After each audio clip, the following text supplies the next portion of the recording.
Je recommande de lire en entier parce qu'il y a quand même un fil conducteur, il y a une démonstration si vous préférez.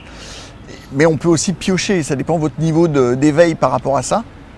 On peut très bien piocher d'un chapitre à un autre. J'ai moins développé, je disais, le chapitre réponse physique à une agression physique, parce qu'il sera développé dans un tome 2. Mais j'ai mis l'essentiel quand même, ce que je pensais être l'essentiel. Voilà. Sinon, tout le reste, il y a des données, parfois ça ne va pas intéresser les gens. Par exemple, je sais très bien que la partie victimologie, par exemple, la gestion de l'après d'un point de vue de la victime, va surtout intéresser des gens qui ont déjà été victimes, et moins des gens qui n'ont pas été victimes. Par contre, elle va être essentielle pour les gens qui l'ont déjà été. Et toi, quelle part de ton vécu propre tu as mis dans ton livre? J'ai mis un maximum de mon vécu propre. Après, il y a des choses que je connaissais moins.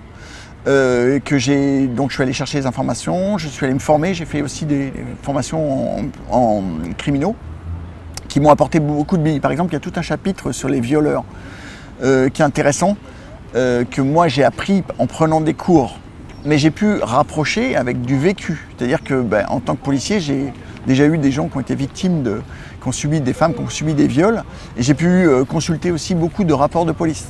Donc je fais un rapport entre les deux.